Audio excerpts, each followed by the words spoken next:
حسن جہاں نے اس کی آنکھوں میں دیکھ کر سرد لہجے میں کہا تھا۔ اس کی آنکھوں میں شدید نفرت تھی۔ عامل اسے دیکھ کر جیسے اندر تک کام گیا تھا۔ حسن جہاں باہر نکل گئی تھی۔ عامل خود چاہے اس کے ساتھ جو بھی کرتا مگر اس کی آنکھوں میں اپنے لیے نفرت نہیں سہ پایا تھا۔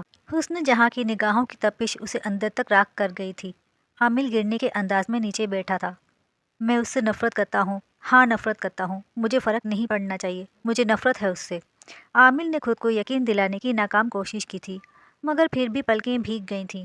شاہ میری بات تو سنو، کیا ہو گیا ہے تمہیں؟ کس بات پر غصہ ہو؟ بتاؤ تو صحیح۔ حورن اس کے پیچھے بھاگی تھی مگر وہ اسے اگنور کر کے تیزی سے آگے بڑھ گیا تھا۔ شاہ اگر تم نہیں روکے تو میں رو دوں گی۔ حورن نے اپنا سب سے کامیاب حربہ استعمال کیا تھا۔ شاہ رک گیا تھا۔ اب بولو کیا بات ہے؟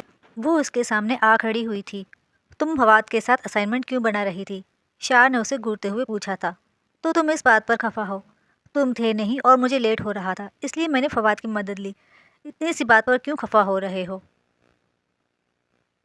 یہ تمہارے لیے اتنی سی بات ہوگی حور، میرے لیے بہت بڑی بات ہے۔ مجھے تمہارا کسی اور سے بات کرنا، اس کے ساتھ بیٹھنا بالکل پسند نہیں۔ آج کے بعد مجھے تمہارے آس پاس کوئی لڑکا نظر آیا تو میں اس کی جان لے لوں گا، یہ یاد رکھنا۔ شاہ نے اونچی آواز میں کہا تھا۔ اوکے اوکے ریلیکس میرے ہیرو، اب سے ایسا نہیں ہوگا، آئی پرومس، حور نے مسکرا کر کہا تھا۔ شاہ بھی مسکرا دیا تھا۔ یہ ہوئی نا بات، تم مسکراتے ہوئے ہی اچھے لگتے ہو، اینگری برڈ نہ بنا کرو، حورین نے اس کا گال کھینچ کر کہا تھا۔ آئی ایم ویری سوری حور، تم سے روڈلی بات کی، تم جانتی ہو میں ایسا ہی ہوں، میں بہت پیار کرتا ہوں تم سے یار۔ حورین اپنے شاہ سے کبھی ناراض نہیں ہو سکتی۔ اب چلو سراشمی کے لیکچر کا ٹائم ہو گیا ہے، اگر لیٹ پہنچے تو سر کچا چبا جائیں گے، حورین نے ہنستے ہوئے کہا تھا، اور شاہ اس کے چہرے سے نظریں نہیں ہٹا پایا تھا۔ وہ کپڑے چینج کرنے کے بعد ڈریسنگ ٹیبل کے سامنے آ کھڑی ہوئی تھی۔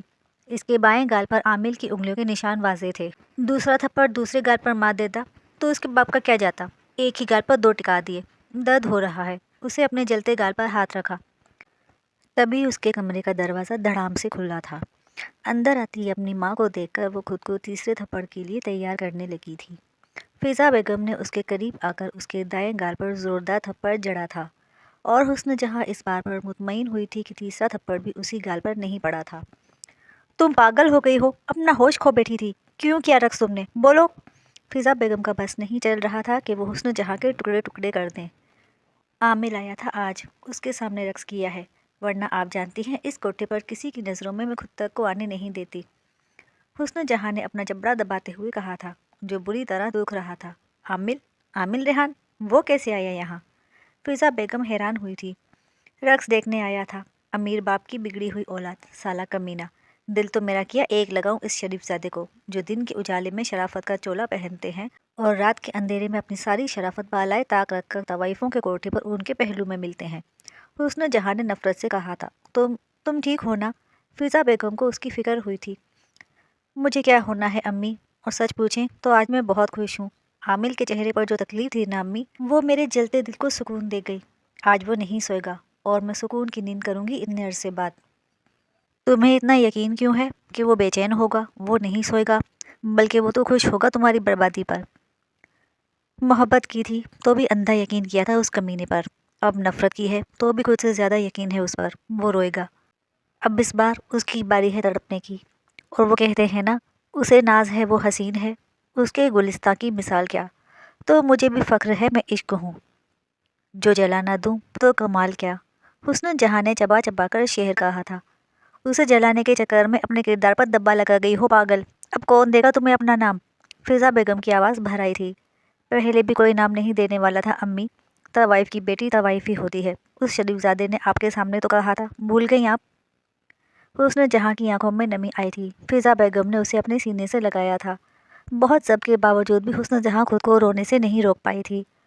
وہ برا ہے امی، بہت برا ہے، محبت بری ہے، عامل سے محبت نہیں کرنی چاہیے تھی مجھے۔ محبت بری نہیں ہوتی بیٹا، انسان برے ہوتے ہیں، فضا بیگم نے اس کے سر پر بوسہ دے کر کہا تھا۔ حسن جہاں کے رونے میں تیزی آئی تھی۔ عامی بھائی تم آ گئے، ہم دونوں کب سے تمہارا ویٹ کر رہے ہیں، اریب نے اسے اندر آتا دیکھ کر کہا تھا۔ عامل بنا جواب دیے اپنے کمرے کی طرف بڑھا تھا۔ بھائی کیا ہوا، تم ٹھیک ہو نا؟ اسد کو اس کی حالت دیکھ کر تشویش ہوئی تھی، دوسری طرف ہنوز خاموشی تھی۔ اسد اور اریب اقرا بیگم کے کمرے کی طرف گئے تھے۔ امی وہ بھائی کی حالت ٹھیک نہیں ہے، آپ دیکھیں نہ جا کر، ہمیں تو جواب نہیں دے رہا۔ اسد نے پریشانی سے کہا تھا۔ اچھا ٹھیک ہے، میں دیکھتی ہوں، تم دونوں تو اپنا حال درست کرو، اقرا بیگم نے ان دونوں کا اڑا رنگ دیکھ کر کہا تھا۔ وہ دونوں جڑوا تھے اور عامل سے 2 سال چھوٹے تھے، ایک دوسرے کے لیے تو پوزیسو تھے ہی، ساتھ میں عامل کے لیے بھی جنون کی حد تک پوزیسو تھے۔ اقرا بیگم عامل کے کمرے کی طرف گئی تھی۔ عامل، امی جان، دروازہ کھولو میری جان۔ اقرا بیگم نے دروازہ بجایا تھا، تبھی اندر سے توڑ پھوڑ کی آواز آئی تھی۔ امی کیا ہوا ہے؟ عامل تم ٹھیک ہو نا؟ عامل، دروازہ کھولو عامل۔ اقرا بیگم خاصی پریشان ہو گئی تھی۔ کیا ہوا امی؟ بھائی دروازہ نہیں کھول رہا۔ اسد اور اریب بھی وہیں آ گئے تھے۔ پتہ نہیں کیا کر رہا ہے یہ لڑکا، توڑ پھوڑ کی آواز آ رہی ہے، اللہ کرے ٹھیک ہو میرا بچہ۔ وہ رونے لگی تھی۔ اریب اور اسد نے مل کر دروازہ توڑا تھا۔ عامل بیڈ پر اونٹے منہ پڑا ہوا تھا۔ آمی بھائی تم ٹھیک ہو نا؟ اریب اس کی حالت پر تڑپا تھا، مگر وہ خاموش اور ساکت تھا۔ بھائی مجھے گھبراہٹ ہو رہی ہے، پلیز کچھ تو بولو۔ اسد نے اس کا ہاتھ پکڑا تھا۔ تم دونوں باہر جاؤ، میں اسے دیکھتی ہوں۔ اقرا بیگم کے کہنے پر وہ دونوں باہر گئے تھے۔ آمی کیا ہوا ہے میرے بیٹے کو؟ کیوں پریشان ہو؟ دیکھو اریب اور اسد کتنے پریشان ہو گئے ہیں تمہاری حالت دیکھ کر۔ بولو میری جان، کیا ہوا ہے؟ اقرا بیگم اس کے پاس آ بیٹھی تھی۔ امی، کافی دیر بعد اس کے منہ سے نکلا تھا اور ساتھ میں آنسو بھی ٹوٹ کے گرا تھا۔ اقرا بیگم اس کے آنسو پر تڑپ گئی تھی۔ کیا بات تنگ کر رہی ہے میرے بیٹے کو؟ بتاؤ مجھے۔ اقرا بیگم نے اس کا سر اپنی گود میں رکھا تھا۔ میں اس سے نفرت کرتا ہوں امی، انتہائی شدید نفرت۔ میں اس کے بارے میں سوچنا تک نہیں چاہتا۔ اسے کہیں چلی جائے، آزاد کر دے مجھے۔ عامل نے اپنی آنکھوں پر ہاتھ رکھ کر کہا تھا۔ آخر کون ہے وہ لڑکی؟ 2 سال ہو گئے تو عامل تمہاری اس حالت کو۔ بتاؤ مجھے کون ہے وہ؟ کیوں تمہیں چھوڑ گئی؟ وہ جہاں بھی ہے اسے ہر حال میں ہر قیمت پر تمہارا نصیب بنا دوں گی، بس ایک دفعہ اس کا نام بتا دو۔ اقرا بیگم بے بس ہوئی تھی۔ مجھے اس کے نام سے انتہائی نفرت ہے، عامل نے تیز آواز میں کہا تھا۔ اگر نفرت ہے تو تکلیف میں کیوں ہو؟ آنسو کیوں ہیں تمہاری آنکھوں میں؟ اقرا بیگم کی بات پر اس نے اپنی آنکھیں بند کی تھی۔ یہی تو نہیں پتا امی، میں اس سے نفرت کرتا ہوں تو آج اسے غلط جگہ دے کر اس کے ساتھ غلط ہوتے دیکھ کر مجھے تکلیف کیوں ہوئی؟ اس نے اپنا حوالہ غلط الفاظوں میں دیا تو مجھے لگا جیسے کوئی دل چیر رہا ہو میرا۔ ایسا کیوں ہوا امی؟ یہ نفرت کا کون سا مقام ہے؟